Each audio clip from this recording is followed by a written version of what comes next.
Historia de la filosofía, por Nicolás Abagnano, volumen 1, 320, parte tercera. Filosofía escolástica, capítulo 22. Guillermo de Ockham, 316. La doctrina del conocimiento intuitivo. La distinción entre conocimiento intuitivo y conocimiento abstractivo de que se había servido Duns como fundamento para su teoría metafísica de la sustancia, sirve a Ockham como formulación de su doctrina de la experiencia. El conocimiento intuitivo es aquel mediante el cual se conoce con toda evidencia si la cosa existe o no, y que permite al entendimiento juzgar inmediatamente sobre la realidad o irrealidad del objeto. El conocimiento intuitivo, además, es aquel que hace conocer la inherencia de una cosa a otra, la distancia espacial y cualquier otra relación entre las cosas particulares. En general, cualquier conocimiento simple de uno o más términos de una o más cosas, en virtud del cual se puede conocer con evidencia una verdad contingente que concierne especialmente a un objeto presente, es conocimiento intuitivo. El conocimiento intuitivo perfecto, el que es el principio del arte y de la ciencia, es la experiencia que tiene siempre por objeto una realidad actual y presente. Pero el conocimiento intuitivo puede ser también imperfecto y referirse a un objeto pasado. Entre el conocimiento intuitivo perfecto y el imperfecto hay una relación de derivación. Todo conocimiento intuitivo imperfecto procede de una experiencia. La misma relación existe entre el conocimiento intuitivo y conocimiento abstractivo, el cual prescinde de la realidad o irrealidad de su objeto. Este procede de aquel y se puede tener conocimiento abstractivo solamente de aquello de que se ha tenido previamente conocimiento intuitivo. El conocimiento intuitivo puede ser sensible e intelectual. La función del entendimiento no es puramente abstractiva, según Ockham. El entendimiento puede conocer intuitivamente también las cosas singulares que son objeto del conocimiento sensible, ya que, si no las conociera, no podría formular sobre ellas ningún juicio determinado. Intuitivamente, el entendimiento conoce también sus propios actos y, en general, todos los movimientos inmediatos del espíritu, como el placer, el dolor, el odio, etc. El entendimiento, de hecho, conoce la realidad de estos actos espirituales y no puede conocerla sino a través del conocimiento intuitivo. Del concepto mismo de conocimiento intuitivo, que implica una relación inmediata entre el sujeto que conoce y la realidad conocida, se deduce la negación de cualquier especie que sirva de intermediaria del conocimiento. En primer lugar, tal especie sería inútil y por tanto derogaría aquel principio metodológico de la economía, llamado rasero de Ockham, al cual Ockham se mantiene fiel constantemente. Y en segundo lugar, el valor cognoscitivo de la especie es nulo, porque si el objeto no fuese percibido inmediatamente, la especie no podría darlo a conocer. La estatua de Hércules no conduciría nunca al conocimiento de Hércules, ni se podría dictaminar sobre su semejanza con Hércules, si no fuera previamente conocido Hércules mismo. En esta negación de la especie, que Ockham tiene en común con Durán de Saint-Pourçain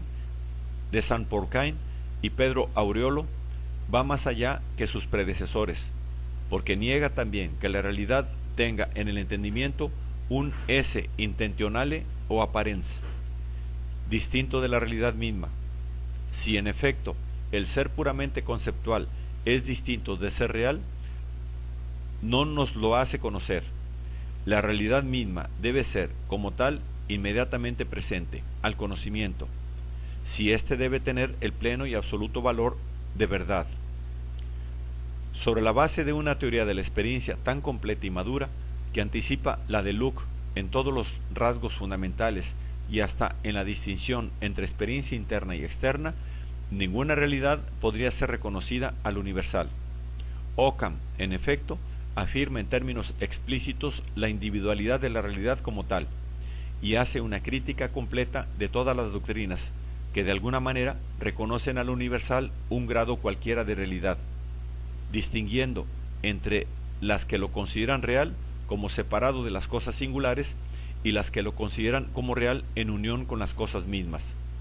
La conclusión es la imposibilidad absoluta de considerar real al universal.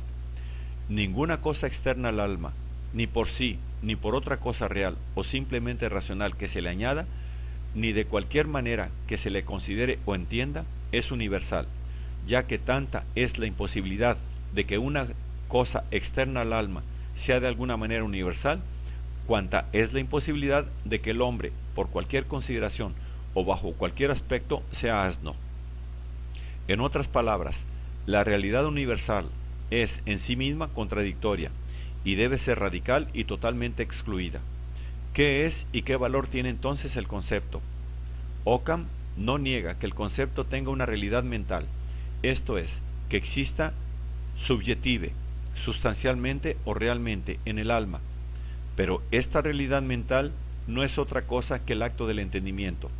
No es, pues, una especie, ni siquiera un idolum o fictum, esto es, una imagen o una ficción que sea de algún modo distinta del acto intelectual.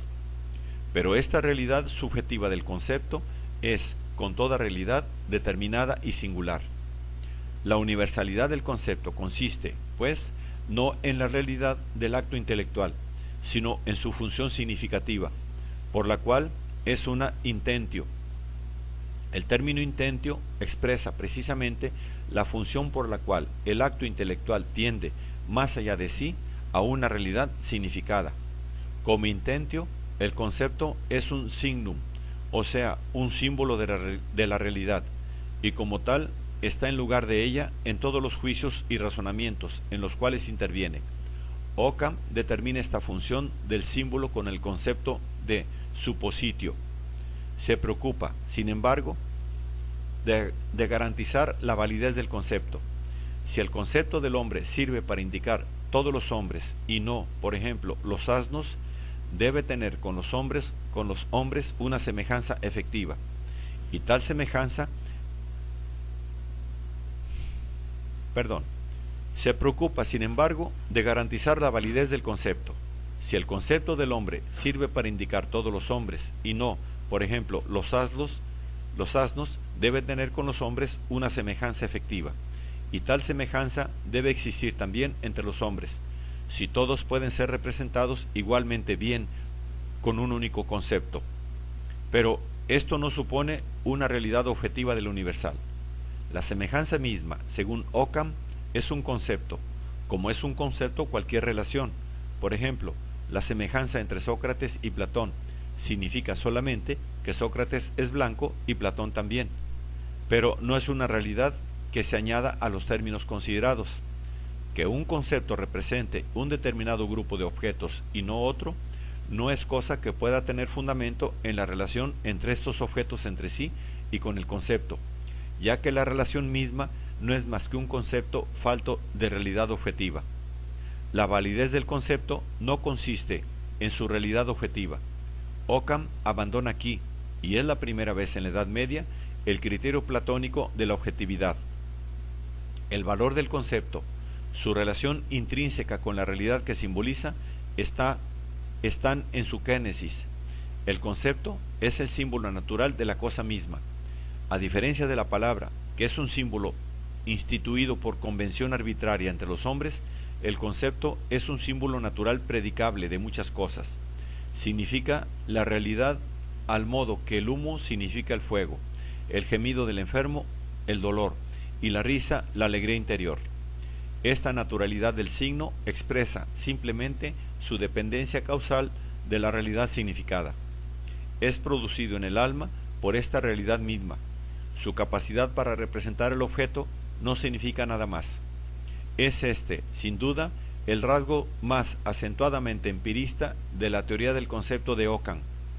La relación del concepto con la realidad no es justificada por él metafísicamente, sino explicada empíricamente con la derivación del mismo concepto de la realidad, que por sí sola produce en la mente humana el signo que representa. El otro rasgo característico del empirismo de Occam es su doctrina de la inducción. Mientras Aristóteles considera la inducción siempre como completa, que funda en la consideración de todos los casos posibles la afirmación general, para Occam la inducción se puede efectuar incluso sobre la base de un único experimento, admitiendo el principio de que causas del mismo género tienen efectos del mismo género. Occam ha indicado de esta manera correctamente en el principio de la uniformidad causal de la naturaleza el fundamento de la inducción científica, que será teorizada por vez primera en la Edad Moderna por Bacon y analizada en sus presupuestos por Stuart Mill.